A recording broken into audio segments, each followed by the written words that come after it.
Welcome to Jesus-Centric Life. I'm Donna. I'm here with Pastor Josh, and our topic today is why embrace Sabbath living. Sorry about that. Before we dive in, share with us a little about Sabbath, Pastor. Where do we first see it in Scripture? Yeah. Why in the world would it be included in the commandments? Yeah, so it is the third commandment or the fourth, or if you use the non-Lutheran and Catholic way of counting them. But so God, when he created the world, he created it in 6 days. And this came from Genesis 2, chapter 2, verse 2 to 3. But the seventh day, God had finished the work he had done. So on the seventh day, he rested. And so we see God doing this rest. So we see him doing this work. And then it's almost I think the rest of the Bible, but it's almost this, he made it and he stopped and enjoyed it, right? It's almost like you and I, and Sarah, my wife, we've done a number of like tile projects. And like you work hard, and then you just like sit back and admire your work. It's true. Right? And it's kind of what keeps you, like we enjoy the work, but it's kind of what keeps you doing it is that you finish it. And so I think what we see God do is he finished his work and he sits there and he's proud of it and he enjoys it. And so I think like we see this idea with Sabbath. So that's kind of where it comes from. Which is super challenging, I think, to pause on that because we are all about creation. Like, really? That's how he did it? That's awesome. Yeah. And then we get right to the fall of man. Yep. And we forget this verse and he stopped. Yeah. Yeah, and I think God does this, like he invites us to be more like him. And so some of these things he does not necessarily for his benefit, for ours. And so, and Jesus kind of makes that clear. So that the commandment is remember the Sabbath day by keeping it holy. That's Exodus chapter 2. But then Jesus says this that was so fascinating. The Sabbath was made for man, not man for the Sabbath. And so that's really coming out of this idea that the Jews became very legalistic. So was their value, their righteousness was based on their works and their actions. And so the Sabbath for them wasn't really about the human. It was about keeping it pure and holy for God, which, by the way, is God's commandment. But Jesus makes sure we understand it correctly, that it's for you. This isn't a rule that's meant to corrupt you or destroy you or give you more weight to carry. This is about you resting and resting in me. And so Jesus comes and says, hey, God made the Sabbath for you to enjoy. So the Jews, the rules, they became about the adherence to the rules, not about, and rules are valuable, but it became about the adherence of the rules, not about the rules helping them Sabbath. Right. So it's going to be interesting. I'm going to go after them for making Sabbath about the rules, but then here in a little bit, I'll kind of give you some guidelines to help you Sabbath, right? And so the reason why the rules are important is because they help you rest. They help you focus on Jesus. They help you do those things. But once it becomes just about doing the things, then you've messed up the Sabbath. Well, and Jesus didn't just do the things either, because they tried to trap him and say, hey, it's Sabbath. Why are you healing on a Sabbath? Isn't that work? Yeah. And they kind of got in his face about it. Yep. Yeah. Yeah. And so we see Jesus doing that. And again, what that's a sign of is not that the rules were wrong, but that they were using the rules to validate the Sabbath, not let the rules help them Sabbath. Does that make sense? There's a very different, like, I become more and more about spiritual disciplines, like how the time I take in the morning to do certain things, the things I do, how those are important to my spiritual health. But if I told you, you have to do this just like me to be a good Christian, right? Then we've made it about the things I do, not about how the things I do help me connect to Jesus. Right. So it's interesting that you stepped into spiritual disciplines. So why do you think that the Sabbath, that honoring Sabbath, is one of the most overlooked spiritual disciplines? Because when we talk about spiritual disciplines, we're like, oh yeah, I read my Bible, I take my quiet time, I'm in prayer, I'm resting in Jesus, I'm doing all those things, right? But we don't talk about Sabbath very often. No, not very much. And I don't know that I was ever discipled very well to do it. I think there's this hazard for church workers is when do we Sabbath, right? Like when do we Sabbath? So like my day off is Monday, but my family has school on Monday, right? Like we're supposed to kind of lead the kids in Sabbath. So we end up kind of our default is Saturday, but Saturday can get really busy really quick. Right. Like, and so I think one of the reasons we as pastors don't talk about it is because we're bad at it. Right. Like probably the easiest day for most people that are listening to do their Sabbath is Sunday, right? You already have the rhythm of time with Jesus. One of the earlier things in the day is, an 8:00 worship or a 10:15 if you go with us, right? Like, you kind of have some things built in that are going to help you on your Sabbath. I grew up in Texas, and in the 70s, I think it ended late 70s, but we had what was called the Blue Law. And the Blue Law meant no work. Yeah. So malls were closed, grocery stores were open, but if they had like the mop aisle, they would put tape over it. And you couldn't buy a mop. Oh, funny. But you could buy bread. Yeah. It was really interesting. And even now, it's so ingrained in me that it's hard for me to go to the mall on Sunday, to go run errands like that. Because I'm like, is the mall even open? Yeah. But we weren't. Yeah. And culture supported Sabbath. Yes. So my parents modeled it really well because there was nothing else to do. Yeah. But we don't live in that culture anymore. In fact, some of you are listening to this, you can't go to church on Sunday because you work on Sunday, right? And that's well, there's soccer games, there's baseball games, there's cheer on Sunday now. Yeah. And so I think all those things that makes it hard and makes it different, but doesn't make it impossible. It just might look different. So you said earlier, pastors aren't really good at this because it's finding that space. Yeah. There's an author, her name's Marva Dawn, and she wrote a book on Sabbath. Okay. And she talks about, for her, Sabbath was anything that she didn't view as work. So her garden brought her great joy. Yeah. Put her eyes on God, but it wasn't a work thing, so she could do that. But in her 24 hours, and she carved out 24 hours, there was nothing that could be work. And again, our culture doesn't really support that as much. Do you think people can really do a 24-hour Sabbath in our world today? Yeah, no, I think it's very possible. I think some things though, and we got to get back to it. We were doing it well for a while, and then we kind of just got busy or distracted and forgot. But like we would start doing it and we actually started Friday at dinner. And so we kind of leading up to Sabbath, we would do actually work to prepare.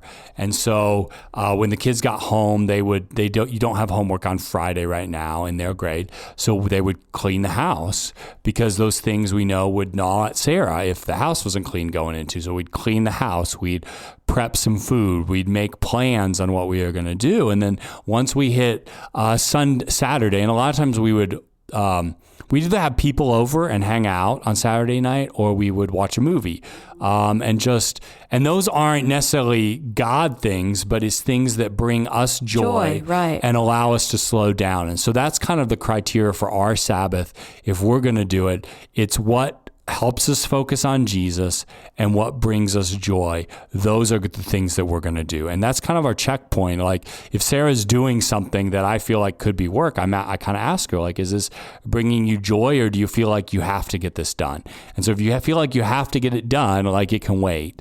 And then, Saturday evening at supper, that's kind of the gear up. I've got church tomorrow and, kind of things like that. That's kind of how we would function. And again, it works sometimes, not perfectly. I'd have like a funeral on Saturday or something would come up. And so it didn't work perfectly, but that's kind of what we were working on and we're continuing to work on. Which can be true of spiritual disciplines. We don't really master them this side of heaven, right? No. But we keep our eyes and our hearts on them, striving to do a little bit better each time. Yeah, for sure. And I think that's the thing is that So I could say, well, I'm not going to talk about this until I have it down perfectly, but then I'll never talk about it. Right. But I think the reality is, how do we grow in enjoying the life that God has given us, and enjoying Him? And sometimes that meant we'd go skiing on our Sabbath. Sometimes it meant we'd do a project in the garden. Sometimes that meant we would, go to the zoo. It wasn't like we just. I've heard old stories about the Puritans. The Puritans, their Sabbath meant you did nothing. So the food was all prepped the night before. You'd go to church for 4 hours. You'd come home. You'd sit around while Dad read the Bible, and then you'd go back to church for 4 hours. Wow. That does not, I don't know, that doesn't sound like enjoying God to me. Maybe so. It sounds very rigid. How about that? Yeah, it sounds very rigid. And maybe it works for some people. So if that is something you enjoy, then do it.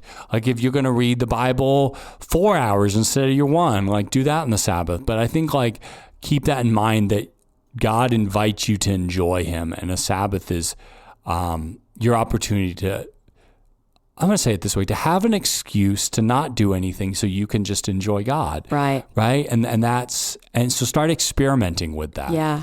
As you're talking, I think one of mine is to just do my yard work. I love working in my yard, and I love keeping it nice, and I listen to worship music while I'm doing that. Yeah. And it's not like a podcast where I'm trying to focus on something, but it's something that fills me and helps me to feel like I'm with God in that moment. And I love that He's blessed me with such a great yard, right? Yeah.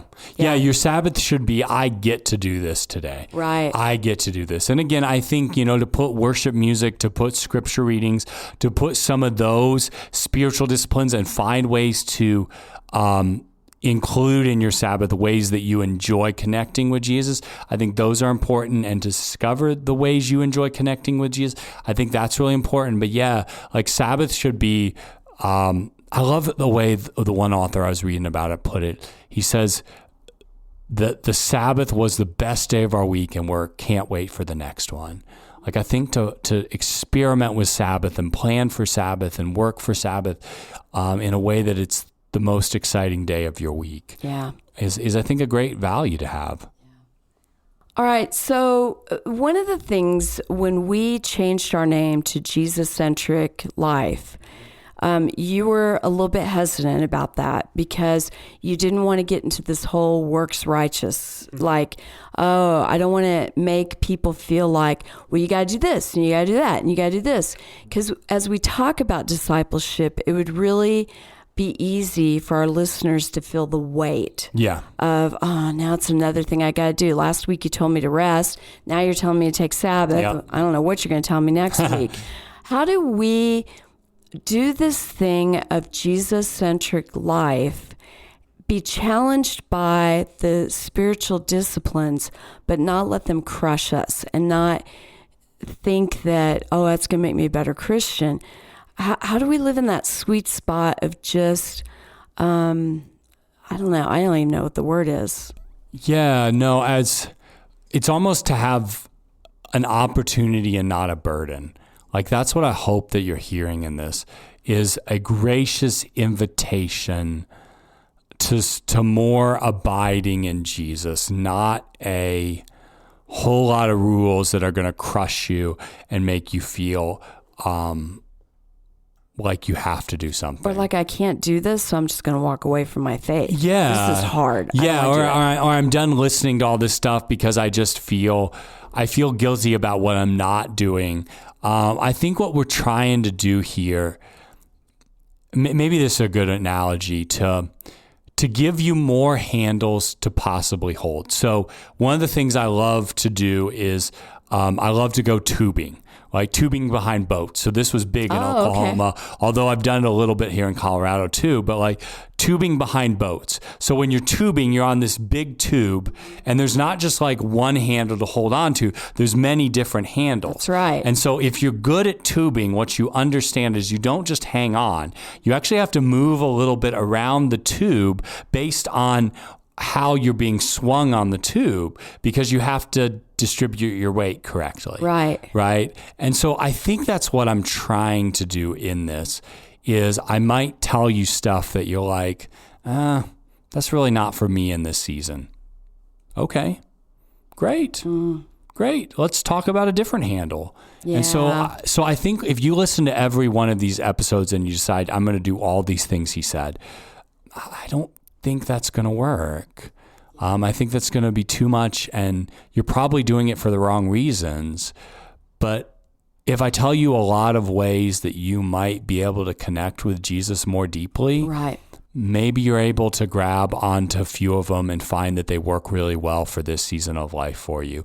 And you may be reminded later in the season of life, once you grab a few handles, that, like maybe Sabbath, it is time for me to try Sabbath.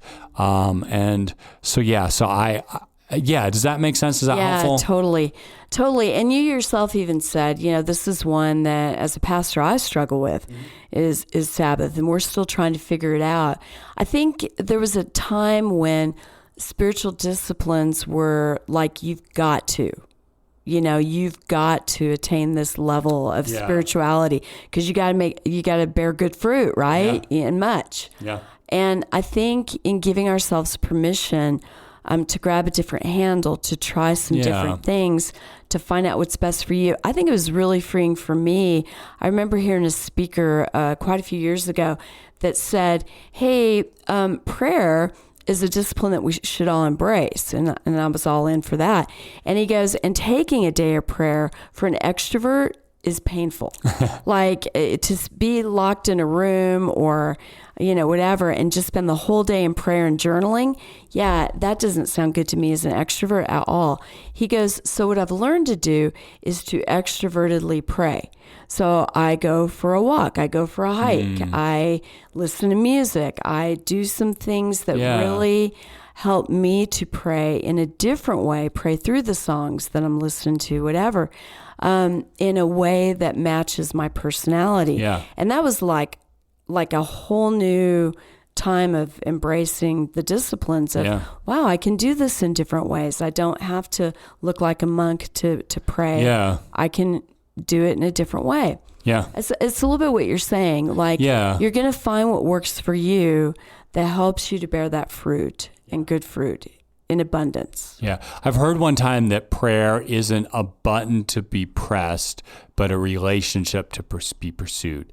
And I think really we could say the same thing about spiritual disciplines, about Sabbath, right? Like you don't somehow pull this Sabbath lever and then finally, I'm good with Jesus now, right? Like it's rather that by doing these things that help you enjoy the life that God has given you, by doing these things that help you enjoy Jesus more, your relationship slowly over time grows. Right. And the reality is we're never done. There can always be a new spiritual discipline that we're going to decide to take on. And so maybe for you this week that you're like, I'm going to try Sabbath one time. I'm going to talk with my spouse. We're going to make plans to not do anything on Sunday. What if you even tried this? Try a half Sabbath. Try to not do anything until after 1 p.m. on Sunday, right? Like, just try that. Like, how might God grow you and pull you into his grace and love through that? Yeah. Because that's really what we're about, knowing Jesus more and more and resting in him more and more. Right. And we're going to keep reminding you that as we talk about Jesus-centric life, it's not this thing you finally attain, you come to this mountaintop and you stand there, but it's a lifelong journey. And it's okay that we are figuring this out. And we get to do that together. And to be grateful where God has you right now, because I'm grateful where God has you right now. I'm grateful that you have opportunities to grow. Like that's a good place to be. So let's just celebrate where God has you today and that he's given you opportunities to grow. Yeah, I love that so much. Thank you so much for joining us today on Jesus-Centric Life, and we look forward to seeing you in our next episode.